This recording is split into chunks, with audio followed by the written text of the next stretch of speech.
사랑하는 행복한 교회 성도 여러분, 이 영상을 보시는 하나님 나라의 귀한 자녀 여러분, 오늘은 2026년 3월 24일 화요일입니다. 오늘 매일 성경 본문에서는 예수님은 얼마 남지 않은 짧은 시간에도 불구하고 근심하는 제자들에게 긴 시간을 할애해 소망을 주십니다. 그럼에도 제자들은 그 의미를 충분히 이해하지 못합니다. 하지만 괜찮습니다. 폭풍이 지난 후 찬란한 빛에 모든 것을 새롭게 비춰 볼 수 있게 될 것입니다. 본인이 떠나고 나면 성령이 오셔서 죄와 의와 심판에 대해 세상을 책망하실 것입니다. 제자들에게는 예수님의 모든 것을 가르치사 진리로 인도하실 것입니다. 오늘 본문을 나누어 보겠습니다. 요한복음 16장 1절부터 6절 가르침의 이유, 7절부터 11절 성령이 세상에 하실 일, 12절부터 15절 성령이 제자들에게 하실 일. 오늘 본문 요한복음 16장 1절부터 15절 말씀을 듣고 다시 오겠습니다.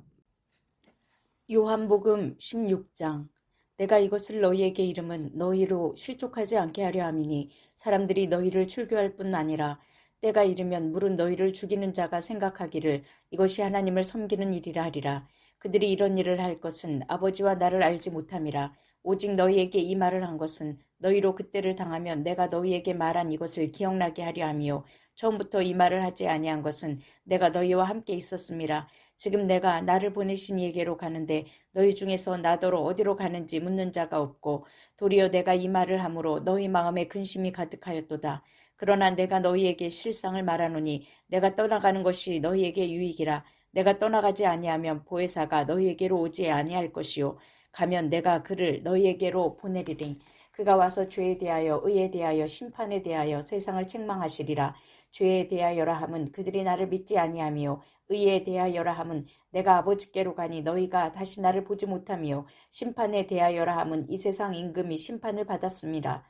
내가 아직도 너희에게 이를 것이 많으나 지금은 너희가 감당하지 못하리라. 그러나 진리의 성령이 오시면 그가 너희를 모든 진리 가운데로 인도하시리니 그가 스스로 말하지 않고 오직 들은 것을 말하며 장래 일을 너희에게 알리시리라. 그가 내 영광을 나타내리니 내 것을 가지고 너희에게 알리시겠음이라. 무릇 아버지께 있는 것은 다 내 것이라. 그러므로 내가 말하기를 그가 내 것을 가지고 너희에게 알리시리라 하였노라. 본 단락은 예수님이 지금까지 긴 가르침을 주신 이후 1절부터 6절을 친절하게 설명해 주심으로 시작합니다. 예수님은 자신의 떠남이 제자들에게 어떤 유익을 가져오는지 여러 차례 강조했지만 다시 한번 더 큰 차원에서 설명해 주십니다. 세상을 책망하는 성령의 사역이 7절부터 11절에 나와 있습니다. 제자들에게는 하나님 나라를 완성하는 위대한 일을 능히 감당할 수 있게 하실 것입니다.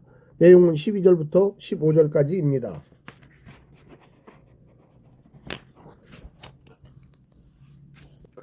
오늘 본문을 네 부분으로 나누어 자세히 설명드리겠습니다. 첫 번째, 세상의 적대를 경고하시는 이유. 제자들이 출교를 당하고 심지어 죽임을 당할 수 있음을 말씀하십니다. 박해하는 자들은 스스로 하나님을 섬기는 옳은 일을 한다고 합리화할 것입니다. 집단의 보호를 핑계로 그들이 서슴없이 악행을 저지르는 것은 어둠에 속하여 아버지와 아들을 알지 못하기 때문입니다. 주께서 미리 고난의 상황을 알리시는 것은 환난의 이때에 말씀을 기억함으로 실족하지 않게 하심입니다. 말씀으로 상황을 해석하며 승리하도록 도우시기 위함입니다. 두 번째, 예수님의 떠나감과 보내실 성령. 출교와 죽음이라는 말에 제자들은 입을 닫습니다. 감히 더 물어볼 생각도 못합니다. 두려움이 이미 마음을 잠식했습니다. 주님은 근심하는 제자들에게 자신이 떠나가는 것이 오히려 복임을 강조하십니다. 떠나지 않으면 보혜사가 올 수 없고 하늘에 오르셔야 보혜사를 보내실 수 있기 때문입니다. 그러니 제자들은 떠남을 염려할 것이 아니라 성령의 오심을 기대해야만 하겠습니다. 다시 하겠습니다. 떠나지 않으면 보혜사가 올 수 없고 하늘에 오르셔야 보혜사를 보내실 수 있기 때문입니다. 다시 하겠습니다. 하늘에 오르셔야 보혜사를 보내실 수 있기 때문입니다. 그러니 제자들은 떠남을 염려할 것이 아니라 성령의 오심을 기대해야만 하겠습니다. 세 번째, 세상에 대한 성령의 역할. 성령께서 하실 세 가지 일을 예고하십니다. 첫 번째는 세상 죄에 대한 책망입니다. 가르침과 표적에도 불구하고 그를 믿지 않는 것입니다. 예수님에 대한 거절을 넘어 하나님을 거절한 것입니다. 둘째는 의에 대한 책망입니다. 그들이 추구하는 의는 예수님을 죄인으로 선언하고 다수를 위한 희생양으로 만드는 것입니다. 성령께서는 이런 세상에 예수 죽음의 의미와 그의 순종과 승리를 선언할 것입니다. 셋째는 세상 임금에 대한 심판입니다. 세상 임금은 십자가를 승리로 여기거나 성령께서 이를 주의 승리로 역전하여 어둠의 통치자를 심판하실 것입니다. 마지막 네 번째는 제자들에 대한 성령의 역할. 가르칠 것이 많지만 그들이 감당할 수 없기에 거두신 것입니다. 나머지는 성령님의 몫입니다. 성령께서는 두 가지 역할을 하십니다. 먼저는 제자들을 진리 가운데로 인도하십니다. 아버지와 아들로부터의 진리를 다시 하겠습니다. 아버지와 아들로부터의 진리를 전달하고 생각나게 할 뿐만 아니라 장래일을 알리십니다.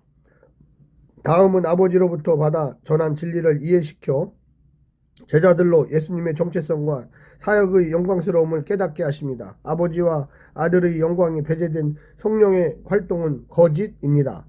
사랑하는 성도 여러분, 오늘 하루도 승리하시고요. 하나님의 놀라운 축복과 은혜가 늘 함께하기를 간절히 바랍니다. 샬롬.